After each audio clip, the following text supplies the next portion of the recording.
Hello everybody, welcome back to the channel. Today I reveal all of my secrets as to how I film, edit, and stream here on my channel. Let's reveal all of my secrets.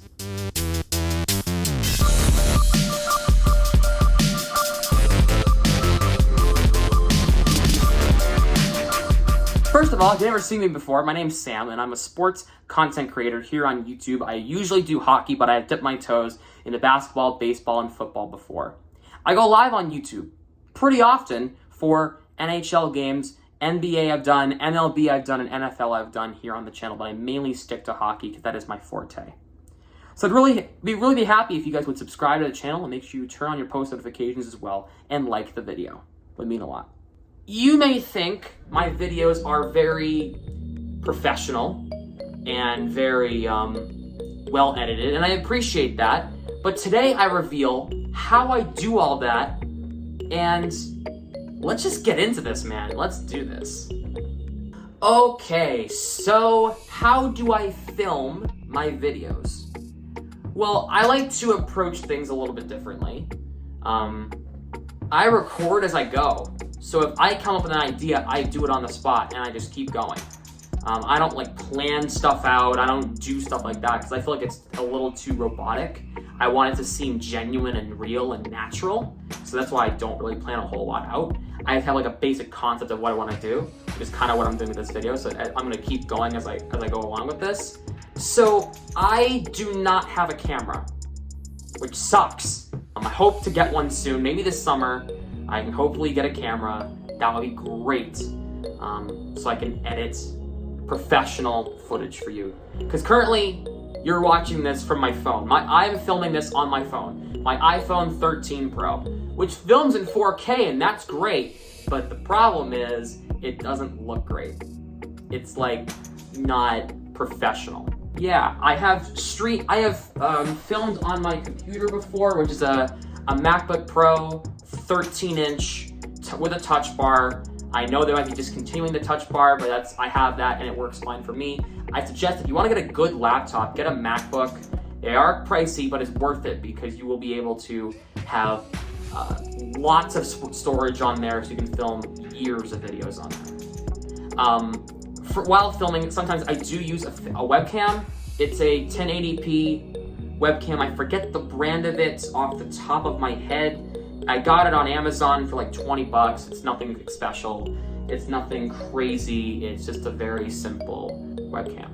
Now, I couldn't find the adapter, but I do have a hard drive. This is a huge 2 terabyte hard drive that all of my videos are on here. All of my videos are on this hard drive. And it works great, so I don't take up a lot of storage on my computer. This works very, very well.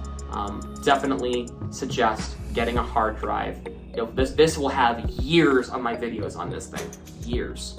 Recently, I've been using a second monitor to stream the games. I've been watching games on another monitor. This is also, my MacBook is considered my streaming laptop, as well as my school laptop, as well as my editing laptop. Do everything on that. But I do use another monitor to watch the games while streaming. It's a Chromebook that's like 5 years old. It works just enough to do a stream to watch a game. I can't do any more software updates on this, but it'll work fine. I can watch a game on here, no problem. So this is what I use to watch a game.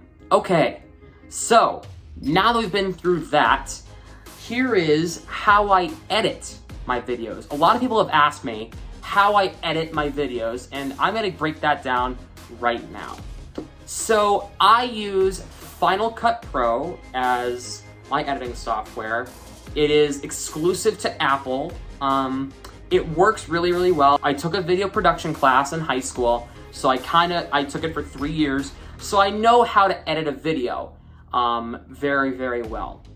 It is $300, so it is pricey, but I will tell you right now, as somebody who's been using it for years, it is very worth it. If you've never picked up an editing software before, here is what I suggest, and I'm gonna throw up saying this. Use iMovie first if you're gonna learn how to edit real quick. I hate seeing these CapCut edits on YouTube that like aren't professional at all. The one problem I have with iMovie is you have more freedom in Final Cut than in iMovie, because in iMovie, like in Final Cut, there's an ability to transform, which you can resize things, like resize certain like animations. In iMovie, you don't have that. Like for example, this like and subscribe thing, I can't edit that in iMovie. I can't size that to where I want it. It would just pop up on the middle of the screen. But yet in Final Cut, I can do that. Crop is another option that you have where you can like, well, there's trim, crop, and Ken Burns. Trim is this, where the screen closes in. Crop is where I can zoom in real quick on my face. And Ken Burns is a slow zoom in like this. It's coming closer to me right now. I hope editor Sam is doing this right now, right into my face. And that is crop. Distort, that's like where you can like move like the screen weird, like it's like backwards almost. It's weird. I don't know. I don't understand it. I've never used it. I've used it maybe once or twice in my life. I don't suggest using it. I mainly just use transform and crop. I don't ever have a reason to use distort for any other reason. Now, transitions. Transitions are super crucial if you want to make your movie or video or whatever you're doing go smoothly. Now, so I use transitions that are already in the software, including the radial, which you're going to see on your screen right now. I've used they're called blurs, directional, Gaussian, radial, zoom, all of those ones. I have used like the curtain before. I've used that a couple of times for when I was like just learning how to edit. I've used many different things on this, and they all work well for me. And as I'm going along, hopefully I'm playing like screen recordings of how that all works, or I'm like putting it on screen, or how you can find it, all that stuff. Transitions can be found on the right corner, on the right side of Final Cut. It's like, yeah, I'll put it up on screen. That emblem is where you can find your transitions. Effects are like visual effects. Like if I want to make my face turn red, I can. If I can make the entire screen red, I can. If I want to distort my voice, make it sound like a monster or a robot, I can do that in there. For that certain clip, I can do that. There's basic audio and video effects that I can do in there. Also, I use titles. Titles are so crucial. So it's almost like every YouTube video I look at is like a slideshow presentation. I know I hated making those in school, but slideshow presentations and videos kind of make, like the titles make the video. So it like leads you through into the next part of the video. So like I can say something like, well, you know, coming up next is the Calgary Flames, or whatever the case is, or I don't know. I've done this in a video where like I make an ass out of myself. I go like, oh, well, I put in a blooper reel, my first ever video, and I remember putting something on the screen, and it was funny. I put like a basic title. You know, I use two things. I use basic title, and I also use blur or a fade. Those are the three ones I mainly use. I don't use all the special wonky ones unless I absolutely have to, like unless it makes sense. Fonts, I go with whatever's there. Helvetica is one I use.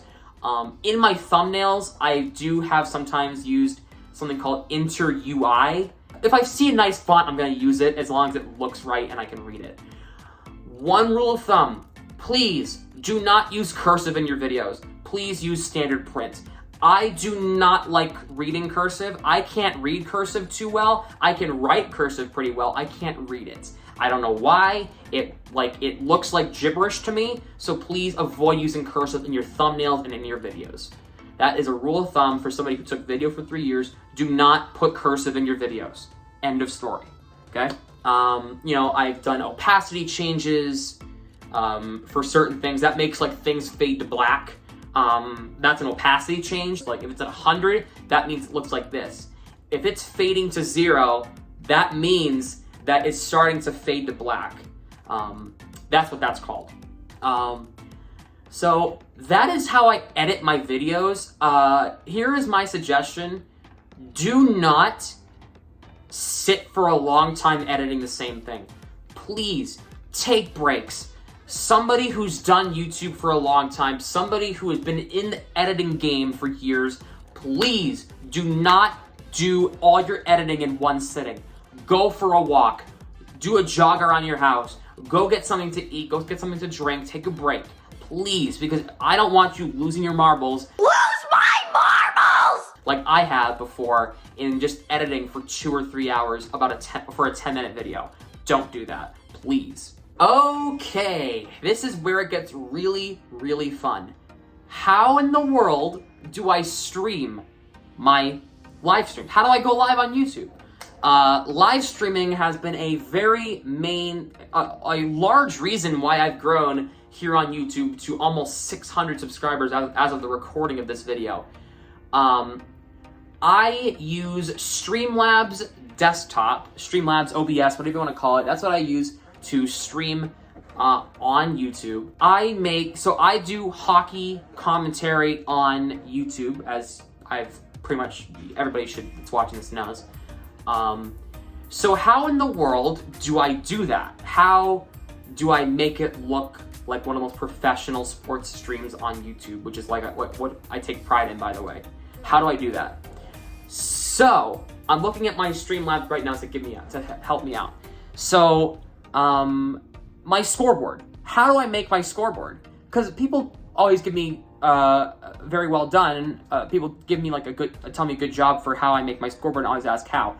I make that in Photopea, again, a free version of Photoshop. Type in Photopea into your web browser, you'll find it.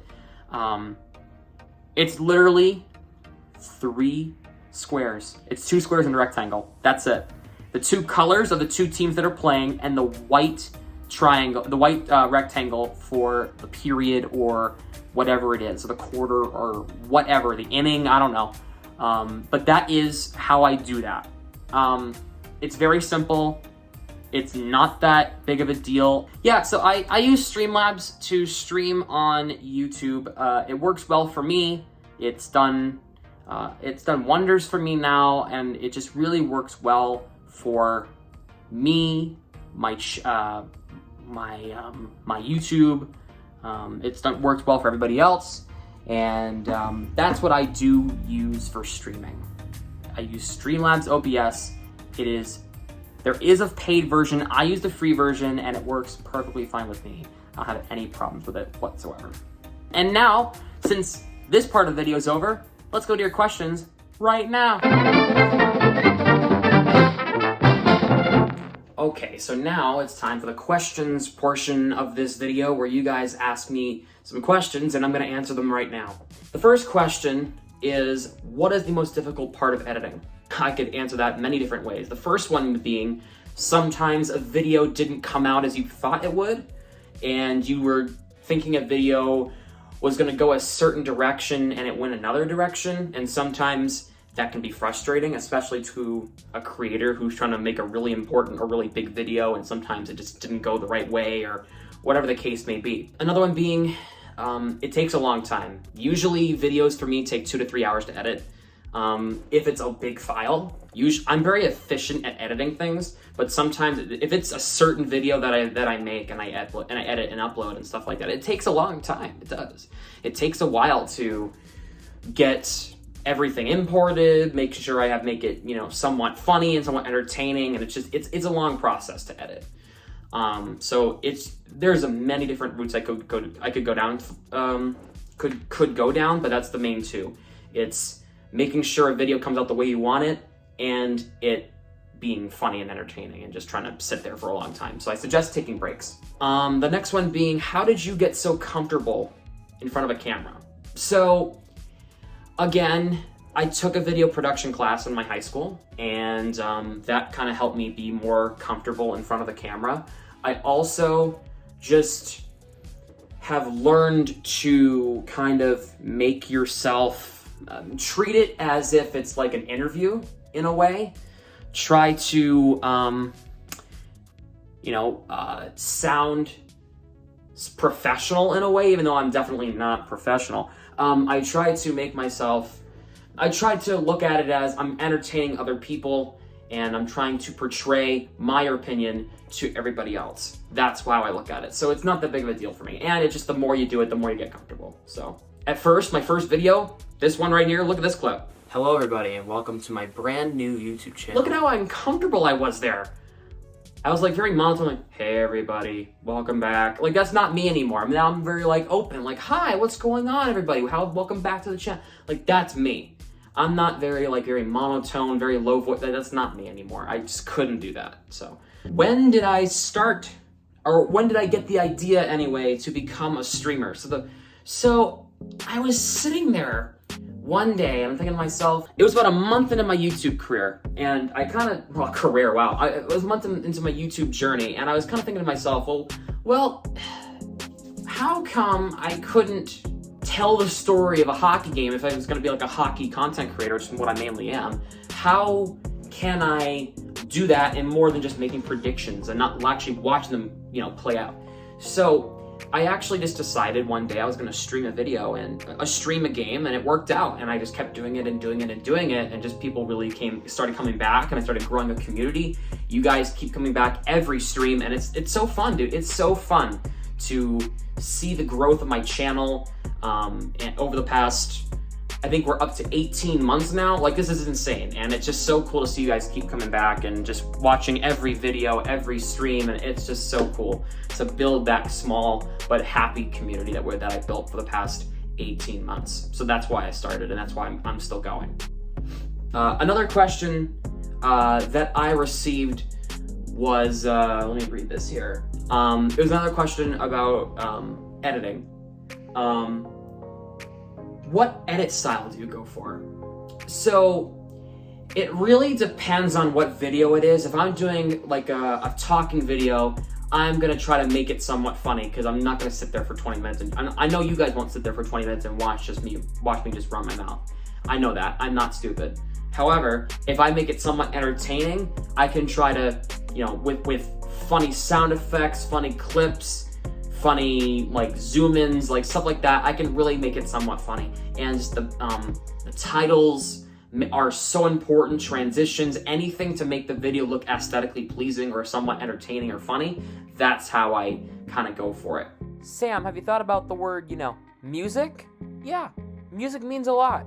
The music you hear in the background? Yeah, that does do something. It does.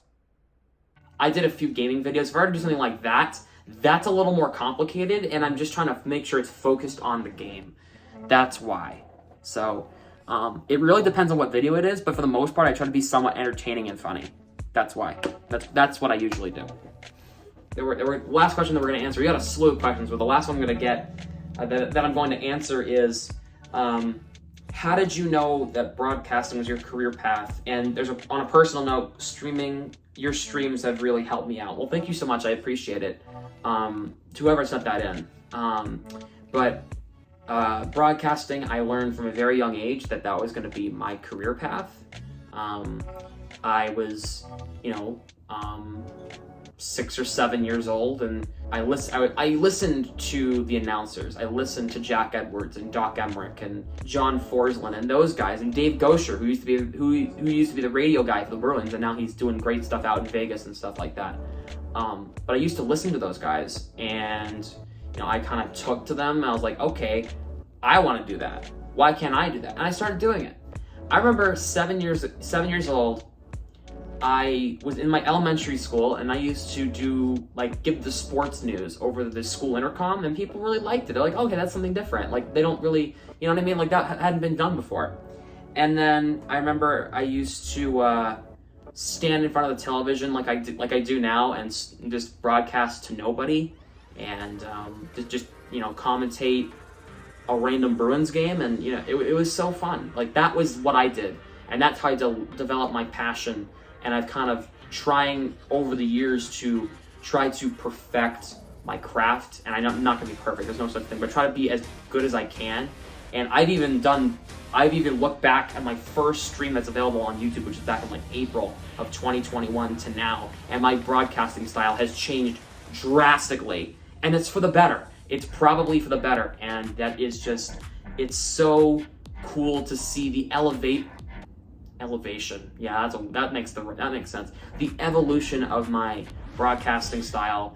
And I've always known for a long time that that this is what I was born to do, is to entertain and be a broadcaster and do this. So that's why that's how I knew. But the personal note about the streams, if my streams help you, like that right there is why I love to do what I do. That right there is the reason I started this, is to create a community of people who love sports, to come together and watch a good sporting game, or sporting event, whether it's hockey, basketball, baseball, football, boxing, wrestling, whatever it is. I love that. I also enjoy hearing these types of messages, like your streams have really helped me out, really helped me as an escape route from my life.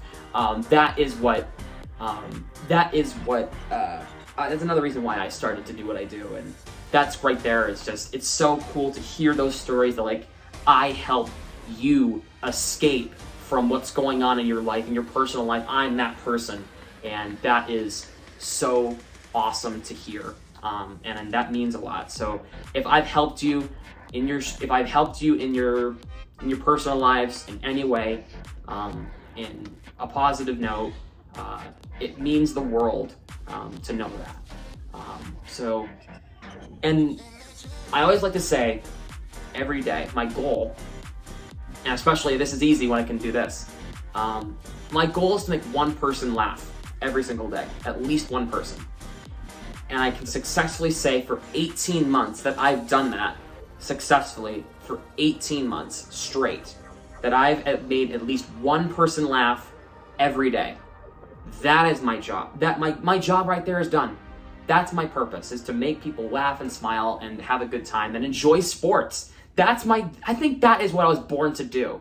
So if I can do that every day, make a positive change in somebody's life, make people laugh, make people smile, make people happy, and talk about something that they want to talk about, and build a community, then that's it. That's it.